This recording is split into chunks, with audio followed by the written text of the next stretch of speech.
नारायणं नमस्कृत्य नरं चैव नरोत्तमं देवीं सरस्वतीं व्यासं ततो जयम् उदीरयेत्।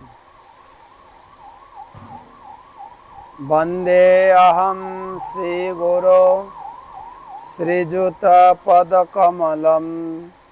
श्रीगुरन् वैष्णवांश्च श्रीरूपं साग्रजातं सहगण रघुनाथान्वितं तं सजीवं साद्वैतं सावधूतं परिजनसहितं कृष्णचैतन्यदेवं श्रीराधा कृष्णपादान् सहगण ललिता श्रीविशाखान्वितांश्च।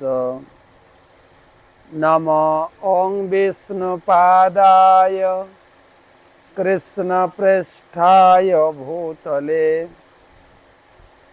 श्रीमते भक्तिवेदान्त स्वामिनिति नामिने। नमस्ते सारस्वते देवे गौरवाणी प्रचारिणे निर्विशेष शून्यवादी पाश्चात्यदेशतारिणे। जय श्री कृष्ण चैतन्य प्रभु नित्यानंद श्री अद्वैत गदाधर श्रीवासदि श्री गौर भक्तबिंद। हरे कृष्णा कृष्ण कृष्ण हरे हरे, हरे राम राम राम हरे हरे।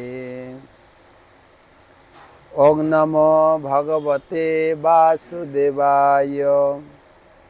ओम नमो भगवते वासुदेवाय। ओम नमो भगवते वासुदेवाय।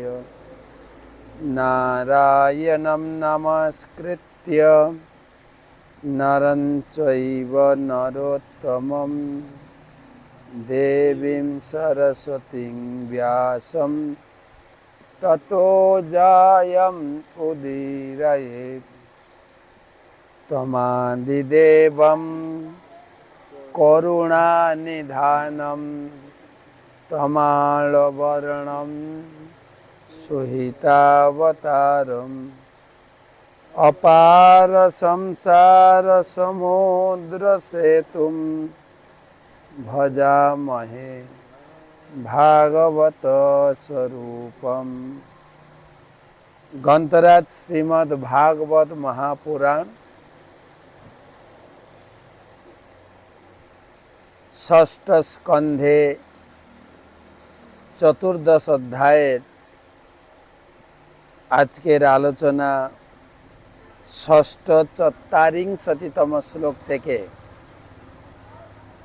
आलोचना प्रसंग चित्रकेतु महाराजेर शोक। अंगिरा ऋषि आशीर्वाद दिएছিলেন, এই পুত্র তোমার হর্ষ শোকের কারণ হবে। কেন পুত্র প্রাপ্তিতে তোমার অত্যন্ত আনন্দ হর্ষ উৎপাদন হবে। পরবর্তীকালে এই পুত্রকে মেরে ফেলবে তোমার পরিবারের লোকেরা, তখন শোকের কারণ হবে। হর্ষ শোক, সেই বিষয়ে আমাদের আজকে ১৩২৭তম भागवत रसमाधुरी सेमिनारे उपस्थित समस्त भक्तमंडली के जानाय कृष्ण प्रीति शुभेच्छा, रथयात्रा शुभेच्छा। रथयात्रा आज के 3 दिन हो गेल।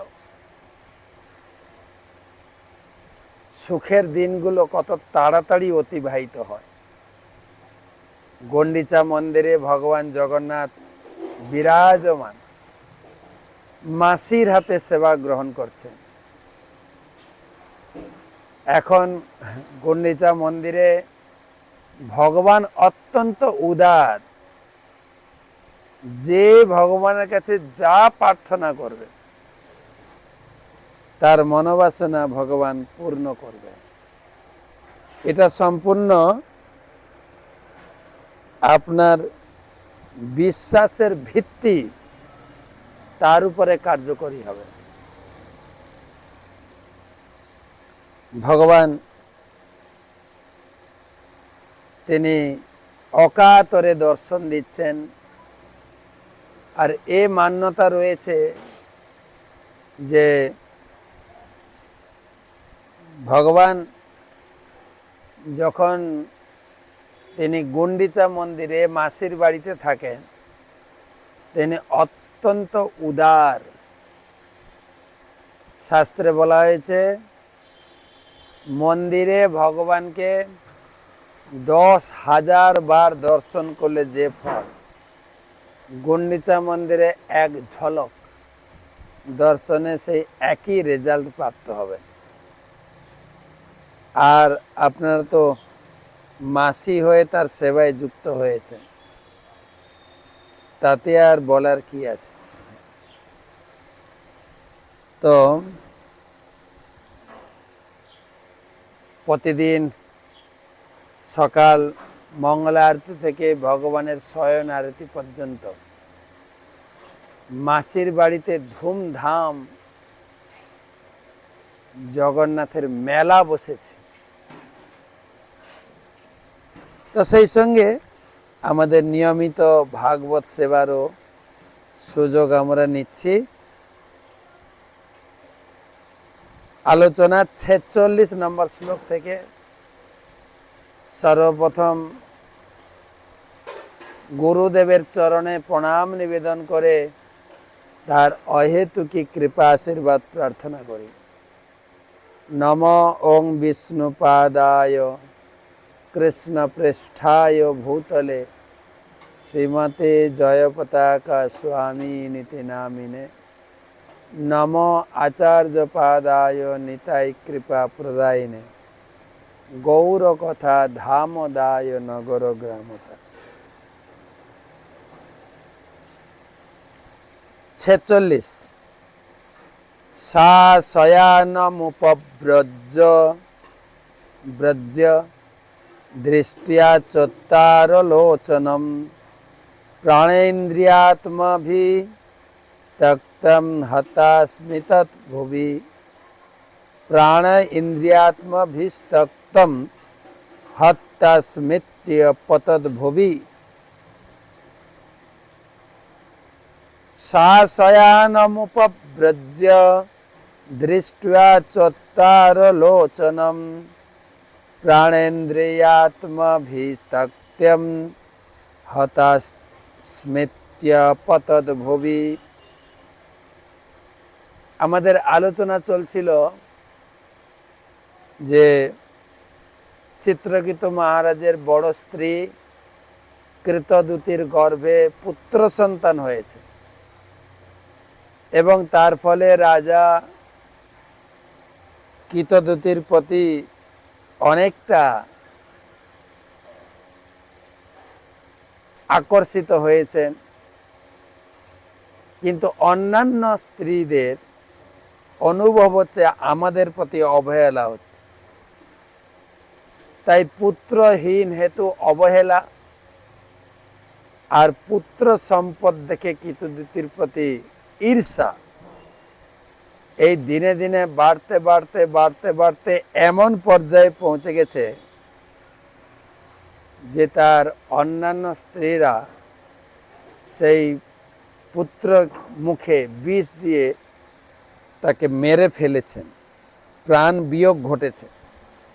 সেখান থেকে আজকে 46 নম্বর শ্লোকের অনুবাদ। ধাত্রী সাহিত বালকের কাছে ধাত্রী সাহিত বালকের কাছে গিয়ে দেখলো যে তার চক্ষু ঊর্ধ্বগত হয়ে আছে, তার দেহে জীবনের লক্ষণ নেই, তার ইন্দ্রিয়গুলি স্তব্ধ হয়ে গেছে।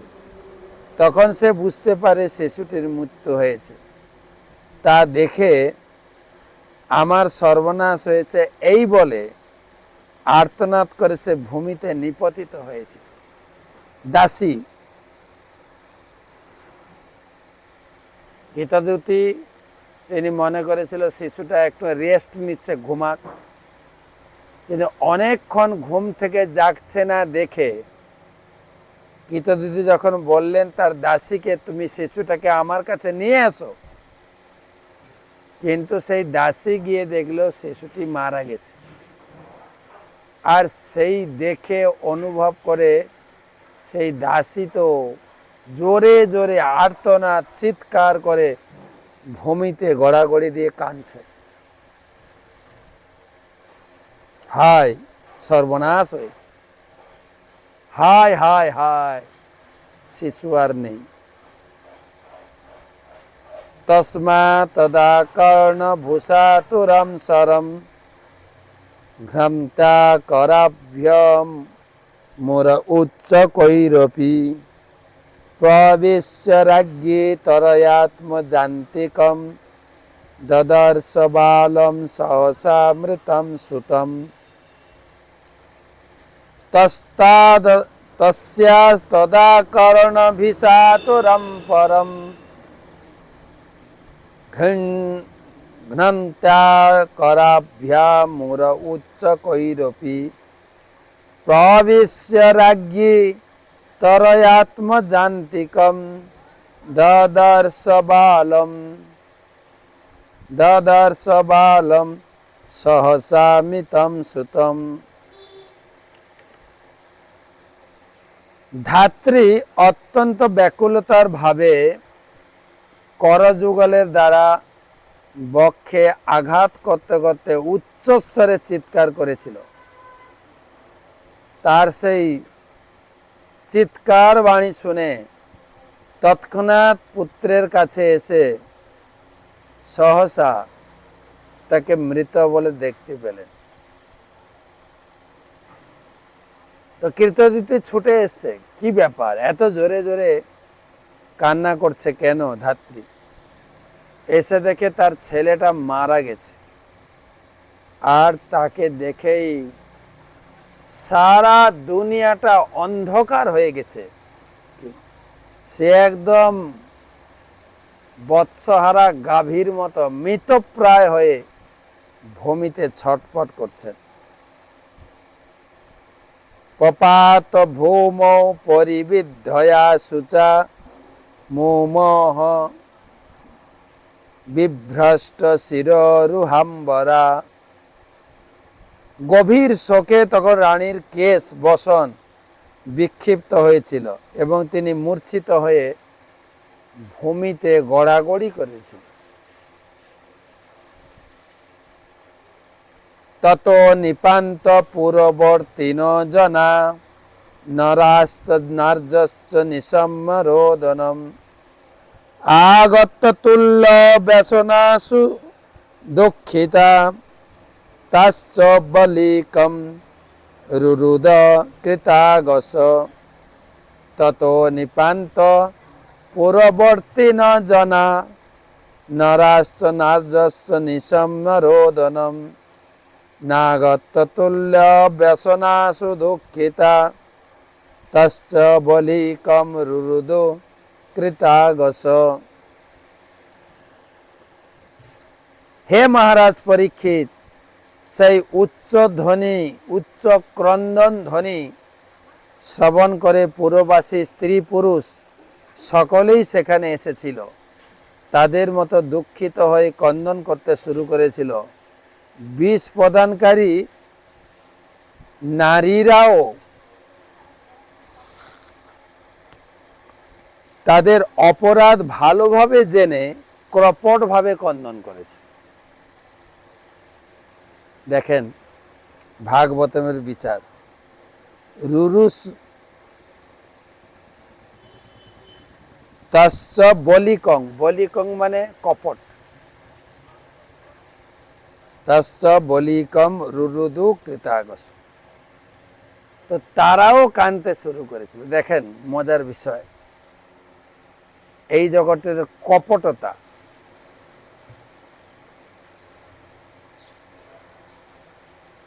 এই শ্লোকে বলছেন যে তারা হচ্ছে সেই বাচ্চাকে বিষ তারাই খাইয়েছিল, তারাই লোক দেখিয়ে দেখিয়ে কপটতা সহকারে তারাই কাঁদতে শুরু করেছে। এই দুনিয়াতে এই কপটতায় মাৎসর্যতায় ভরে আছে, ভিতরে একরকম উপরে একরকম। ভিতরে ছিল তাদের হিংসা, কালকুট বিষ খাইয়ে বাচ্চাটাকে মেরেছে, আবার আত্মীয় স্বজনদের দেখে তারা আবার নাকি কান্না শুরু করেছে। কপটতা।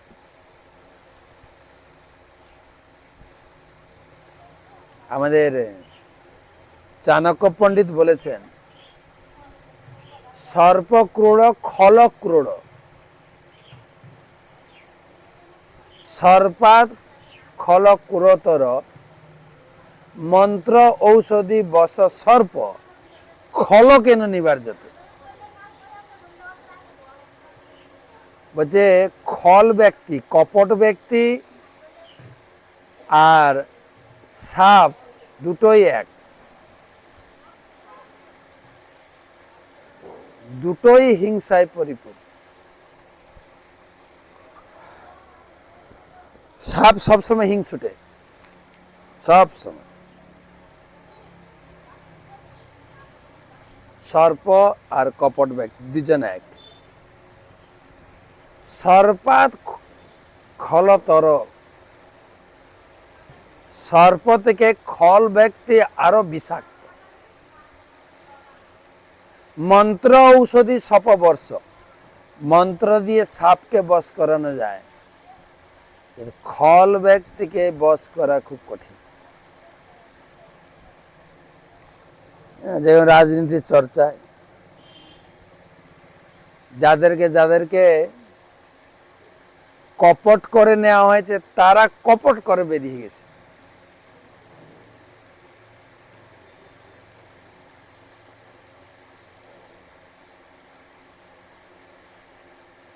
আরো মহাভারতে অনেক কপটতার কথা শোনা যায়। যখন দুর্যোধনরা 100 ভাই, পঞ্চ পাণ্ডব 5 ভাই, দুর্যোধন, ধৃতরাষ্ট্র, মামা শকুনি, তারা যোজনা করলেন যে পঞ্চ পাণ্ডবকে পুড়িয়ে মারা হোক। হস্তিনাপুরে যুধিষ্ঠিরকে ডেকে ধৃতরাষ্ট্র বুঝাচ্ছেন, দেখো আমার 100টা ছেলে, তোমার 5 ভাই এখানে যেন না ঘিঞ্জি হয়ে গেছে, তোমাদেরকে বেটার ট্রিটমেন্ট দিতে চাইছি, ভালো থাকা খাওয়ার ব্যবস্থা।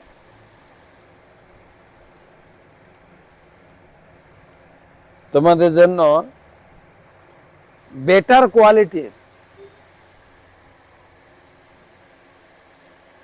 হাউজিং প্রজেক্ট তৈরি হয়েছে, সেখানে গিয়ে তোমরা কমপক্ষে শান্তিতে 5 ভাই একটু নিঃশ্বাস নিতে পারবে। এখানে এত গহলিয়া হয়ে গেছে না, গহলিয়া বলে না গ্রামের ভাষা। যুধিষ্ঠির মহারাজ তো সরল ব্যক্তি, বলছে ঠিক আছে তাই হবে, তাই হবে।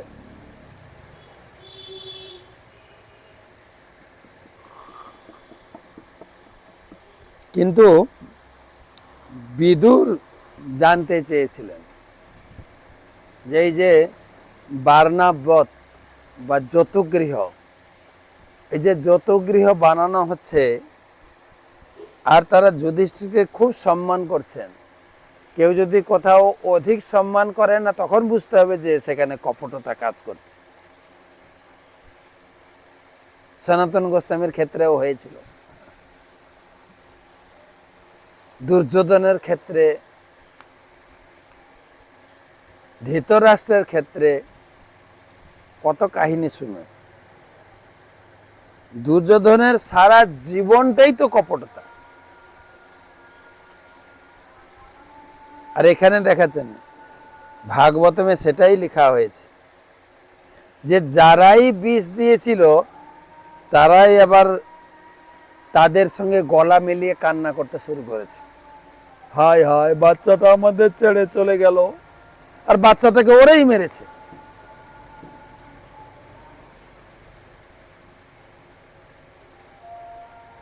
তো ঘর কমপ্লিট। একটা বিশেষ তিথি দেখে যুধিষ্ঠিরকে বলা হয়েছে অমুক দিন তোমরা সেই বারনাব্রতে হস্তিনাপুরে জ্যোতিগৃহ বা বারনাবত বলে সেখানে চলে যাও। তো এদিকে বিদুর মহারাজ তিনি জানতে চাইছিলেন কি ব্যাপার, পঞ্চপাণ্ডবদের জন্য এত সুন্দর পরিপাটির ব্যবস্থা করা হচ্ছে কিসের জন্য? নিশ্চয়ই কিছু এখানে ছলনা আছে। তো রাজমিস্ত্রিদের কাছে গিয়ে জানতে চাইলেন কি ব্যাপারটা।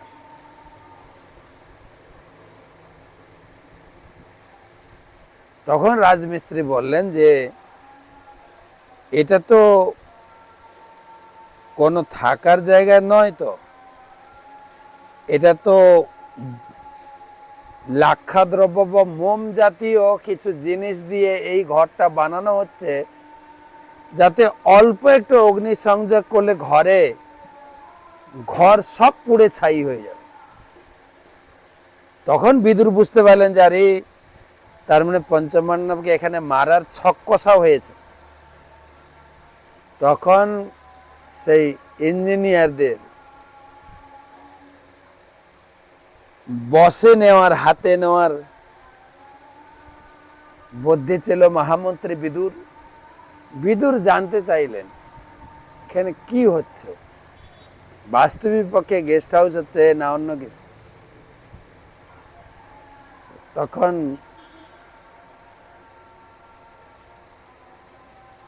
যুধিষ্ঠির মহারাজ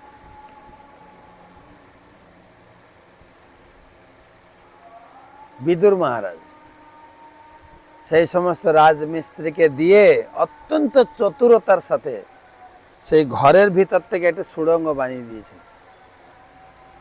যেদিন বিশেষ তিথিতে যখন তারা ঘর থেকে বেরিয়ে যাচ্ছেন গুরুজনদের প্রণাম করে, ধৃতরাষ্ট্র গান্ধারী আর ছোটদের আলিঙ্গন ভালোবাসা দিয়ে বেরিয়ে যাচ্ছেন, তখন বিদুর ইঙ্গিত দিয়েছেন যুধিষ্ঠির বনে যখন আগুন লাগে সাপ কিন্তু মারা যায় না, গর্তের ভিতর দিয়ে বেরিয়ে যায়, মুসিকপন্থা। এটা ইঙ্গিত দিয়েছে। আর পণ্ডিত বোঝে ইঙ্গিতে, ভাবুক বোঝে ভঙ্গিতে, মূর্খে বোঝে কিলেতে। অত বিশাল পণ্ডিত ছিল যুধিষ্ঠির মহারাজ। কাকাবাবু এই সময় এই কথা বলল কেন? যাই হোক, তারা গেছেন পঞ্চপাণ্ডব, মা কুন্তী, আর কোন একটা সময় সেই ঘরে আগুন লাগিয়ে দেওয়া হয়েছে। আর যেই আগুন লাগাতে সঙ্গে সঙ্গে পুরো বাড়িটা আগুনের গ্রাসে চলে গেছে। আর তখন যুধিষ্ঠির মহারাজ তো আগে থেকেই একটু ইঙ্গিত পেয়ে গেছিলেন। তখন যুধিষ্ঠির মহারাজ সেই সুড়ঙ্গ বেয়ে বেরিয়ে গেলেন। ভগবান যার সহায় তাকে কে মারবে? भगवान तो डायरेक्ट गीता में बोलेছেন मेरी भक्त का कोई बाल बांका नहीं कर सकते। तो राखे हरि मारे के भगवान বিদুরকে দিয়ে রক্ষা করে। এইদিকে বলা আছে ওখানে কিছু কর্মচারী ছিল, যখন আগুন জ্বালানো হয়েছে দেখা যাচ্ছে 6 জন ব্যক্তি ওখানে মারা গেছে। তো তখন তারা নিশ্চিত হয়েছিল পঞ্চপাণ্ডব এবং মা 6 জন মারা গেছে। কিন্তু তারা তো বেরিয়ে গেছে, আর ওরা লুক্কায়িত অবস্থায় ছিলেন। আর এদিকে সকালে যখন দেখছে যে 6টা ডেড বডির মতো দেখা যায়, পুড়ে ছাই হয়ে গেছে, তখন তারা নির্ধারণ করলেন পঞ্চপাণ্ডব আর মা তারা মারা গেছে, আপদটা গেছে। কিন্তু কিন্তু পরিবারের লোকেরা যখন কান্না করছে পঞ্চপাণ্ডবের বিরহে, তখন ধৃতরাষ্ট্র, দুর্যোধন, মামা শকুনি তারাও কান্না করতে শুরু করে, হয় হয় তাদেরকে আমি বেটার ফ্যাসিলিটি দিয়ে তাদের সুখ বিধান করতে চাইলাম, তারা মারা গেল, হয় হয় হয় হয়, এরা কান্না করতে শুরু করেছে। শুধু কান্না না, এদের অন্ত্যেষ্টিক্রিয়াও হয়ে গেছে। বাহ, সবাই একদম শিওর যে পঞ্চপাণ্ডব পুড়ে মারা গেছে।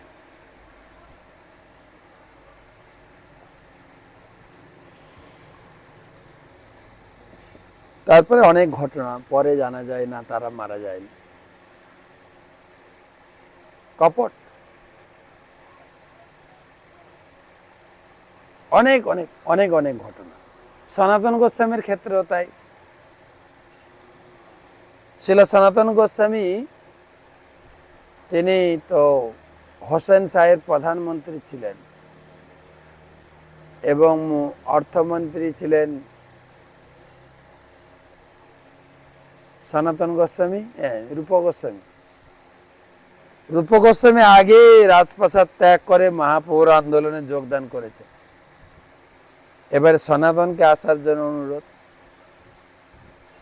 তো সনাতন সেখানে রাজার সঙ্গে তিনি সম্পর্ক ছেড়ে দিতে চাইছেন, কয়েকদিন ধরে রাজপ্রাসাদে যাচ্ছেন না এবং খবর পাঠিয়েছেন আমি খুব অসুস্থ। তো তখন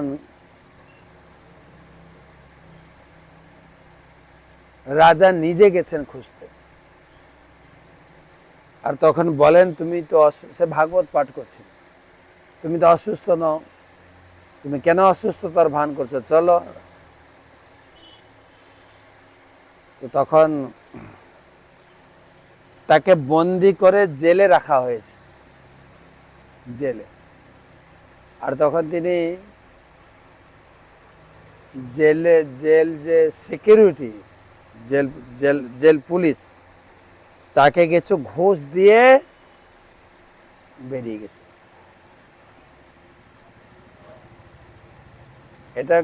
এটা একটা কপট। তো তিনি ঈশানকে নিয়ে সঙ্গে গেছেন, ঈশান তার সেক্রেটারি ছিল। তো তিনি যখন যাচ্ছেন রাস্তায়, পাত্রা পর্বত পার হবেন, তখন একটা রাজা কি জমিদার যাই হোক, তাকে খুব সমাদর করছে, খুব সমাদর করছে। তখন সনাতন গোস্বামীর একটু সন্দেহ হয়েছে, আমি ওকে চিনি না, ও আমাকে চেনে না, তো এত সেবা যত্ন করছে কেন, নিশ্চয় এটা একটা কপটতা।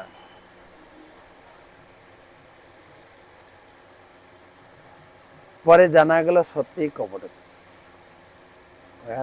এত খাতির করছে কেন? তখন সনাতন গোস্বামী তার সঙ্গের ঈশানকে জিজ্ঞাসা করলেন, ঈশান তোমার কাছে কোনো টাকা পয়সা আছে গো? বলছে হ্যাঁ। কত আছে?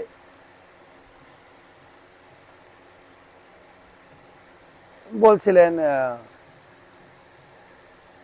তোমার কাছে যা আছে দাও। 7টা স্বর্ণ মুদ্রা ফেরত দেওয়া হয়েছে। তখন ওখানকার দস্যু রাজা তো খুব খুশি হয়েছে, ভাগ্যিস তোমরা দিয়ে দিলে, না হলে তো আজকে রাত্রে তোমাকে মেরে ফেলে সব এই সমস্ত ধন সম্পদ আমি চুরি করতাম।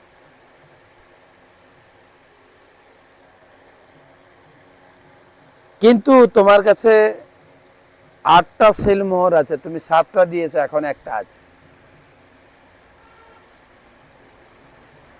তখন সনাতন জিজ্ঞেস করলেন, তোমার কাছে কি আরো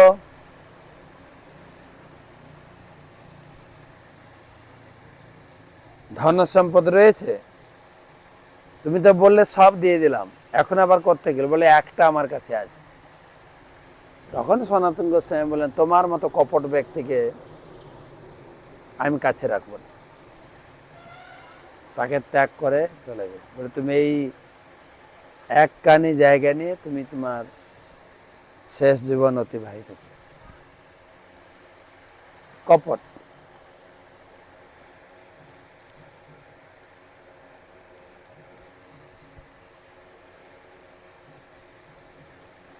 তো এই যে রাজার যে সেবা চর্চা দেখে সনাতন ধরতে পেরেছে এই একটা কপট ব্যক্তি। তো এখানে দেখতে পাচ্ছি যে কৃতদূতের সঙ্গে অন্যান্য পত্নীরা কপট ভাবে কাঁদছে, কপট ভাবে। আর এই বর্তমান সমাজ তো কপটতায় ভরে গেছে। প্রত্যেকটি ব্যক্তি, প্রত্যেকটি মিডিয়া, প্রত্যেকটি সেবা প্রতিষ্ঠানে কপটতা। ভাগবত শুরুতে বলা আছে নির্মৎসরা নাম সতা। ভক্ত হতে গেলে নির্মৎসর হতে হবে, নির্মৎসর।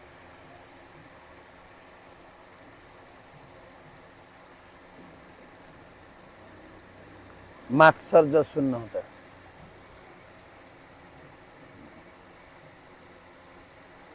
তো আজকে এই পর্যন্ত থাকবো। 49 শ্লোক পর্যন্ত পড়লাম। কয়টা প্রশ্ন আছে?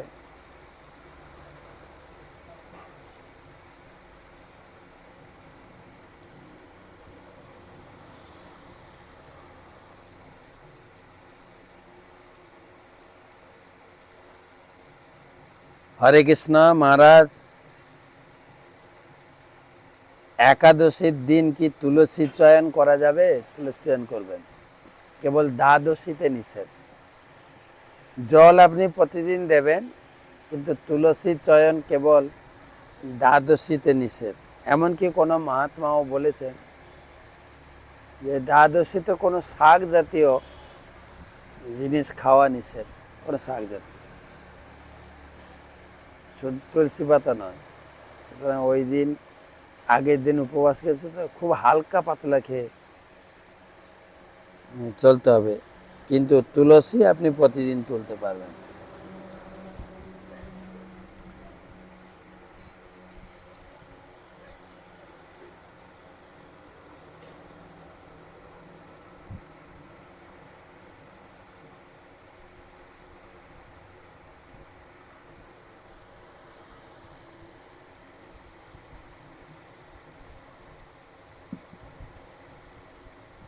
পরবর্তী প্রশ্ন করেছেন,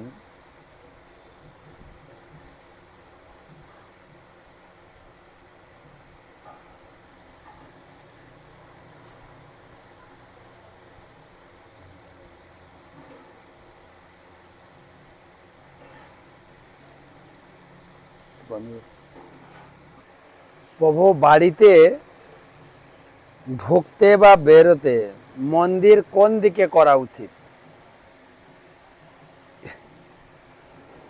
এমনি তো মন্দির বলে দক্ষিণ দিক, পূর্ব দিক, এগুলো প্রশস্ত বলে, কিন্তু ভগবানের মন্দির আপনি যে দিকে করবেন সেদিকটাই শুভ। ভগবান যেদিকে তাপ, ভগবানকে শুভ স্থানে শুভ দিকে রাখতে পারেন, কিন্তু যারা বড় বড় পূজারী তারা বলেন ভগবান যে দিকটা তাকাবেন সেদিকটা শুভ। ভগবানের জন্য কোনো দিক বিদিক নিয়ম নাই। তবে আমি বলবো আপনার বাড়ির পজিশন বুঝে যেদিকে রাখলে সুবিধা হবে রাখতে পারেন।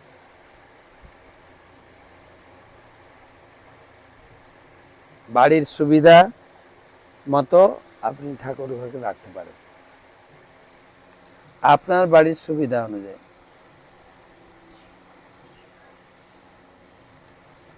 আরেকটা প্রশ্ন, আরেকজন প্রশ্ন করেছেন, আমার শ্বশুর মশাই মারা গেছে, আমি কি পূজা অর্চনা বা রথের মেলাতে যেতে পারি? শ্বশুরের সঙ্গে আপনার কোনো সম্পর্ক নেই তো?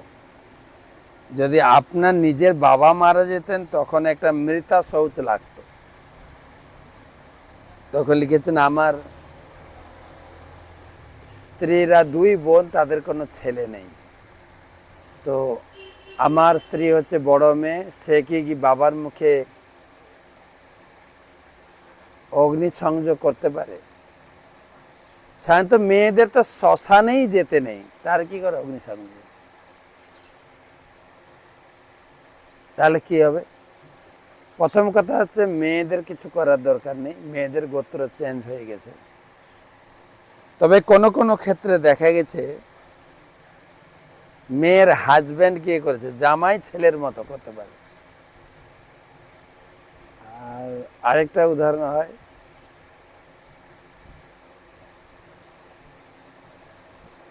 যিনি মারা গেছেন তার কোনো পরিচিতি ভাই, ভাইয়ের ছেলে, কি বলা যায়,